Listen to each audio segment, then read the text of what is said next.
recruiting techniques. Land the most desirable talent. Launch your company towards massive success. This is the Higher Power Radio Show with Rick Girard. Today we're talking about the veteran talent pool. So I have a special guest today, Mr. Brian Erickson, and we are going to talk about the benefits and how to hire people who have left the military. So, you know what? I'm without a computer and I'm down right now, so I'm winging it, and we're going to have fun today. So it's going to be a little off the beaten path of what we normally do. So I'm Rick Girard, and welcome to the Higher Power Radio Show. Our mission is to help entrepreneurs and business leaders solve difficult hiring challenges, and we do this by bringing on disruptive and talented entrepreneurs, CEOs, and business leaders who go off the beaten path and do things a little bit differently than everyone else. And we share insights from top performing entrepreneurs and business leaders like our guest today, Mr. Brian Erickson. Brian is the VP of Strategy for, I'm going off my memory here, for VIDOORI, which he recently joined. And I'm going to let Brian introduce himself and give a quick bio of who he is and what he does. Brian, welcome to the Higher Power Radio Show. Thanks, Rick. Appreciate that. Brian Erickson here, Navy captain, just retired recently. I work for VIDOORI Inc. and as a VP of Strategy and Solutions. Got a 26-year background in the United States Navy, retired as a captain, as stated, a former pilot and information warfare officer. So I've got a lot of background in the tech space. So you were also a pilot too, right? You were a pilot and then you went into IT. I did. See, that's a weird track record, but I like it. Yeah, it's interesting, but it's suited me well, and it's provided me a number of opportunities to share my experiences from a veteran's perspective as it relates to the IT executive space and other from a hiring perspective. All right, cool. So we're going to talk about three things we're going to cover today. One is going to be how to evaluate, how to locate and evaluate people who exit the military, because there's a lot of good talent in those pools that we're not touching. The fact is, especially smaller companies tend to stay away from things they don't know or things that they're uncomfortable with. But larger companies like Google, Facebook, Amazon, they all have instituted very successful programs to hire veterans. So let's get our entrepreneurs on this wagon too. Let's get them to start hiring veterans, because I think it'll definitely increase the diversity of their culture in ways that'll help them innovate. Would you agree? I concur 100%. I think, yeah. I love it. I feel like what was that, doctor? Do you concur? I don't know. All right, so we're going to cover those three things. Brian, let's delve right into it. So what, I've read a lot of reasons why people do or do not hire military. And usually if you're a startup or a company that's focused primarily on DoD or some sort of area in and around there, it makes a lot of sense to bring in ex-military. Mm-hmm. But there's a lot of technology companies that could probably use the skills of people who are trained in the military that don't really go after that talent. What would you think would be the biggest benefits to them, like if you're instructing an entrepreneur? Why should they hire somebody out of the military? Yeah, Rick, the military spends an awful lot of money on its talent. It sends their sailors. I'm going to use the Navy example as I'm a Navy guy, but the Army and the Air Force and the Marine Corps have their equivalencies. But from a Navy's perspective, we send our sailors to A's and C schools, or very specific schools, especially in the IT domain, if you will. Today's technological Navy is far superior than it ever has been, and it's so far advanced that the Navy spends, like I said, a lot of money on its talent, and it brings that talent full circle. By that I mean, you bring somebody into the service early, you train them to be a talented IT person in whatever respect that is. They learn discipline, they get a lot of real-world experience, so, fighting the United States battles in contested environments in a war-torn area, and doing that in a way using their talents and skills in those in that fashion, in that dynamic environment. Whereas opposed to the students that are coming out of high school or out of college that don't have that real world experience, I think that differentiates the two differences in the yeah, and I see the value and experience for sure. So I guess maybe this is my perception, but is the technology? Yes, the technology that we're working on is great, but is it that much far advanced, or is it more far advanced or better than that of what's happening in technology companies today? No, I mean, I'd say it's similar. Okay. The difference, I think, is what I stated, is that there's a significant difference between somebody who has real-world life experiences in a dynamic environment that they're challenged day in and day out, as opposed to somebody who may not be as challenged throughout their high school or college careers, using the same kinds of technologies and all the modern technologies the Navy adopts and incorporates into its networks. So the talent-rich pool that you're going to be getting as a small company or a large company hiring a veteran is you're going to get that same level of experience, not experience, but you're going to get the same level of technical experience, but you're going to get on top of that the real world life experience that you wouldn't see from somebody who came straight out of high school or college. I think it's the difference there. I think the scary thing too, though, might be for an entrepreneur that we speak two different languages in a way, because the fact of the matter is when we've had conversations, I know Brian, by the way, in full disclosure, from childhood, we've grown up together. We've known each other a long time.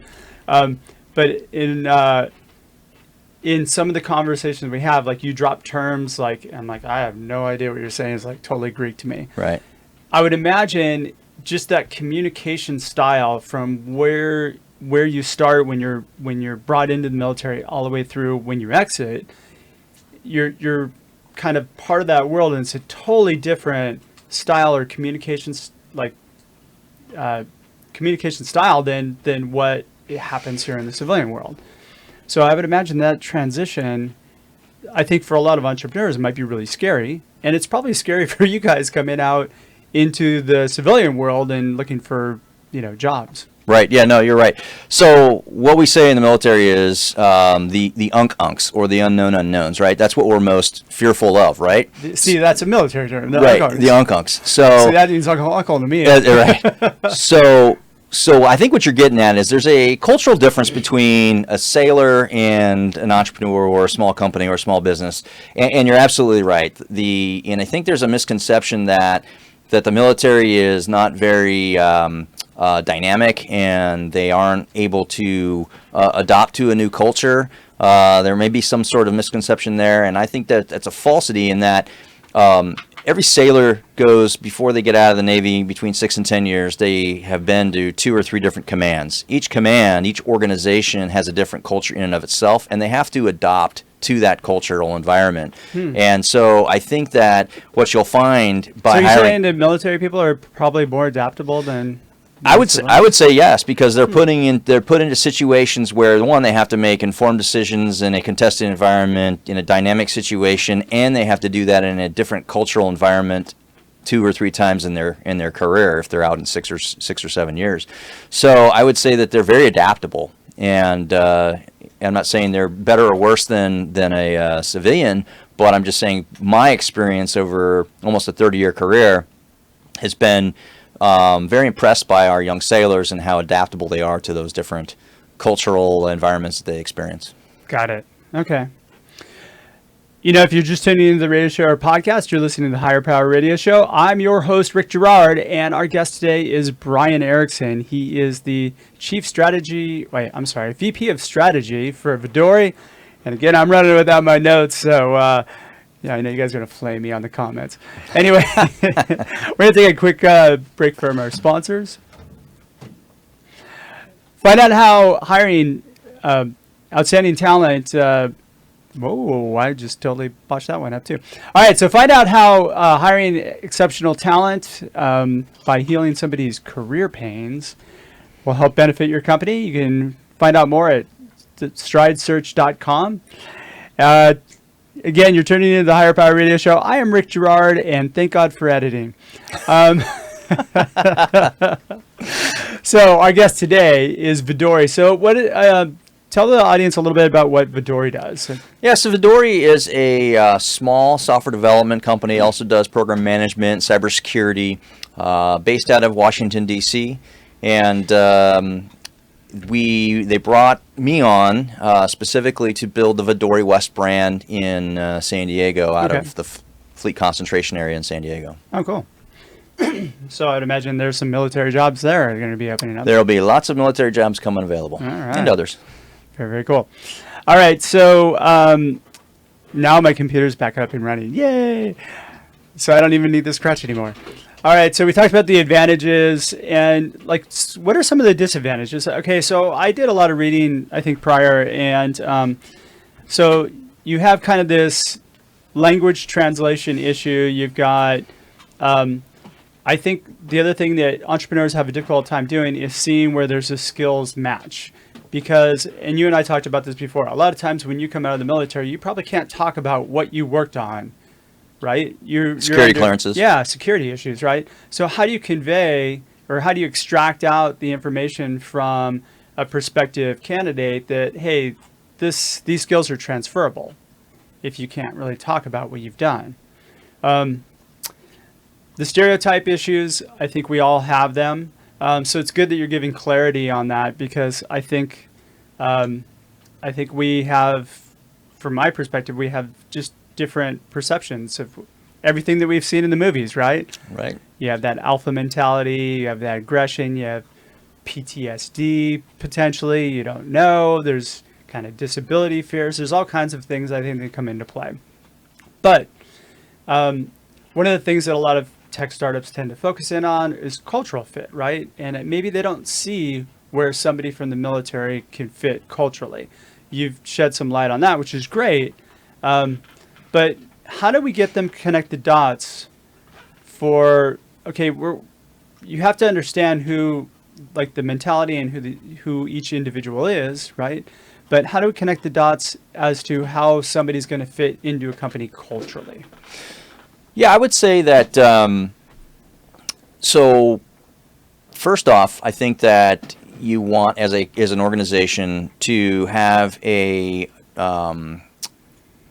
hiring panel that is non-hodgepodge. And by that I mean you want to make sure that you don't have a pickup game asking around the day or two before, is anybody available to have this kind of this interview process? Because quite frankly, a young sailor coming out of the service has never really interviewed in their life. I mean, here I am, 26-year active duty, and I've really never interviewed in my entire life. I have just completed this whole process, which was the first for me, and there isn't really a lot of resources available. There are some to actually go through that. So the young sailor coming out understands a very kind of rigid process that the Navy provides or the military provides. So when they come into a new organization they're going to be interviewing with, and it doesn't have that same feel of rigid process that has an expected outcome, it's maybe kind of fly by the seat of your pants. It's there isn't a lot of definition in the question asking and so forth, that you might find these sailors to be a little bit taken aback by the process, a little bit nervous, a little bit uncertain of themselves. Well, you know what? I don't think it's just sailors. I think there's a lot of high performers that feel the same way. When they go talk to a company and they have a, as you said, hodgepodge interview process, or like, hey, or a very not well thought out, not well put together interview process that makes them think, hey, this place is well put together. It's very uncomfortable. Right. So I would imagine, especially when you're in an environment where it's very systematic and very foundational, that's you come out of an interview thinking, oh my God, what is this? What all companies look like? Right. Yeah. So I mean, I can use myself as a personal example. I just went through the process and successful outcome. However, there was there were a few key moments in there where I was like, wow, is this the right fit? Because of a very transactional versus relational kind of environment. And, we all want to be felt like we're wanted, right? Yeah. We want to feel like that we're part of that team and want to be, they want what Brian brings, not what, they're going to get what Brian brings, but they also want Brian, right? And so that's the relational piece. And so I think that sailors, or any service member for that matter, they just want to know that they belong, right? Because they have a sense of belonging. They have a sense of desire to perform. It's an all-volunteer service. we've got 1 million plus active duty service members. Navy's got about 240 from about 300,000 or so, and about 240 or of those 1,000 are enlisted sailors. So they all want to be, feel like they're wanted when they come into and they've got technical skills. So my recommendation to, to hiring authorities is to make sure that, you have a kind of a defined process. There isn't a pickup game, and that you're explaining to the sailors or allowing them to feel like they're desired. They're not just a commodity; they're a desired entity for this organization. So, one of the things that my perception of the military is you guys prepare a lot for things before you execute, right? Mm-hmm. So this is something that doesn't happen a lot in the preparation doesn't go down that much, especially with like an interview process, right? It's right. Like you said, scrambling around going, hey, do you guys have, we have somebody coming in today at 3, you available? I mean, there are companies that actually, there's a lot of tools to handle scheduling and do that sort of thing. But again, so preparing for somebody to come in to interview with your company who's a veteran, let's say it's somebody who's critical to your business, how should an entrepreneur prepare for that? Well, if you don't have somebody who's a veteran on your staff already, I recommend having one so that you can have this conversation, because I think what organizations... Or find somebody who's a veteran. Or find somebody who can, right? that you have relationships with other companies. Ask if they have somebody that's, that's trustworthy, that can come in and at least give you some sort of tutorial on what to expect. You can listen to this radio show and get some of that sense. Or you can call Brian. You can call me. But the point is that, every sailor or Marine or airman or, soldier out there wants to give back, wants to provide information to people that are interested, because it's a great experience to go through this process, the military process, and then be able to come back into the real world, as we call it, and be able to give back in that way as well. So a small company or a company going through hiring, look for a veteran on your staff. I'm sure there's somebody there. If not, then, leverage your resources and see if you have an ability there. I mean, most startups, though, are a group of guys who come out of college. Right. Started out like a class project or something like that, and then, they go from there. Yeah, you'd be surprised, though, how many people have prior service, Oh, I don't doubt that. Yeah. Okay. So let's create a little bit of a process for them. So what should... based off your experience, actually, this is a different angle. Based off your experience, what was a process, walk me through an experience that you had when you were interviewing that was completely like a turn off to you? Yeah, so fresh in my mind. So an initial interview I had 2 really, true to form interview process. I had a bunch of companies, but 2 that really were interesting to me. And one of them came across very transactional. And nearly. Now, what does that mean to you? To me, there was no relationship. It was just question, answer, question, answer. What can you do for me? Yeah, right. So what can you bring to the table? Not I'm interested in you as a person. I'm interested in what you can bring. And by the way, by default I get you as a added bonus, I guess.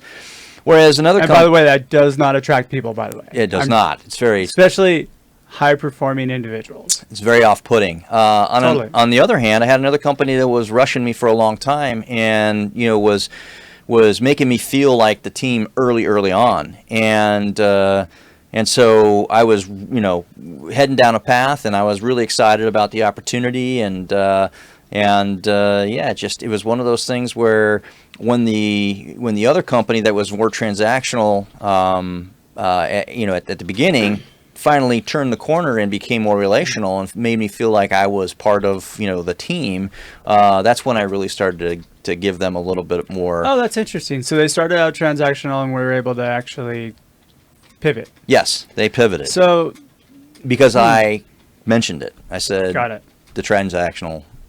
That's interesting because a lot of companies don't do it. I mean, they keep it transactional throughout the process. Now, I find it's really easy, or it's difficult to go from transactional to relational, right? But it's kind of easy to go relational to transactional because there's a lot of companies that do that very well.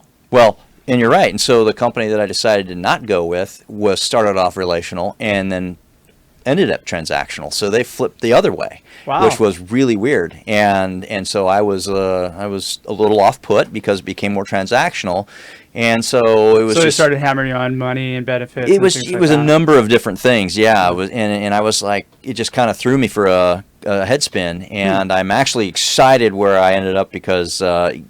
Having talked and become friends with all the folks at the leadership level, and now that I've met a lot of the talented staff, I knew I made the right decision. Awesome, man. You get to build something. Right.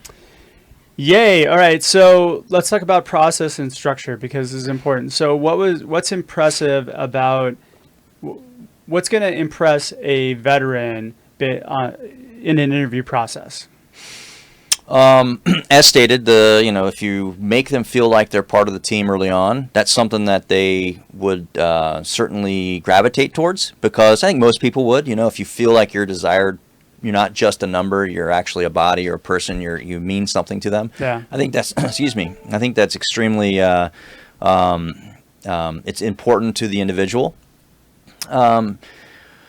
Other things would be, if they have some sort of culture that is identifiable to a military person. I know that that's kind of hard, especially in the IT world, because oftentimes you're going to find that there's, the whole liberal versus, non-liberal side.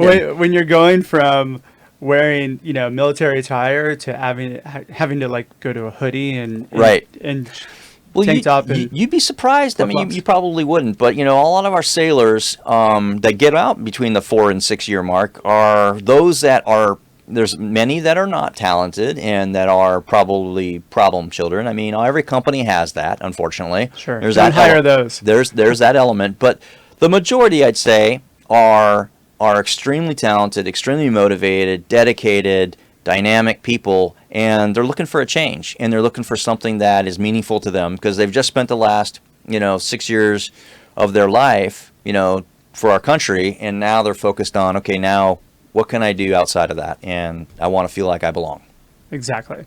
All right, so I'm going to inject my 2 cents in here because for a process, I think it's important that, number one, you're organized. You really need to impress upon them that, like, look, we have a structure. This is the way our framework works. You need to prepare people on what to expect. Every interview should be timed out, and you should be organized in the questions that are asked to each individual. And this goes not just for military, but it goes for really any high performer. And then, of course, you want to make sure that you keep the communication flow going and understand. Your goal of the interview is to understand the truth of who the person is. It's not really to assess their skills and see what they can give you, right? You want to do that in the process of understanding who that person is, how they're going to add to your culture, and look for reasons as to why that person's going to either enhance or not enhance your culture. And if not, then clearly it's not a good fit for you. But, one of the things I just want to leave with is, as we're wrapping up, is that, I think hiring that diversity in a military mindset can help a company tremendously. Would you not agree? No, I'd agree 100%. Yeah. I mean, especially if you have kind of, a lot of companies tend to like start up and they have their own little mindset things. And then as they grow, they scale up, and this group kind of stays here, and then they hire around it. But the fact is that if you want to innovate as a company, you need diversity in thought. 100%. Agree. All right. Quick takeaways you'd like to give our audience as we're wrapping up here.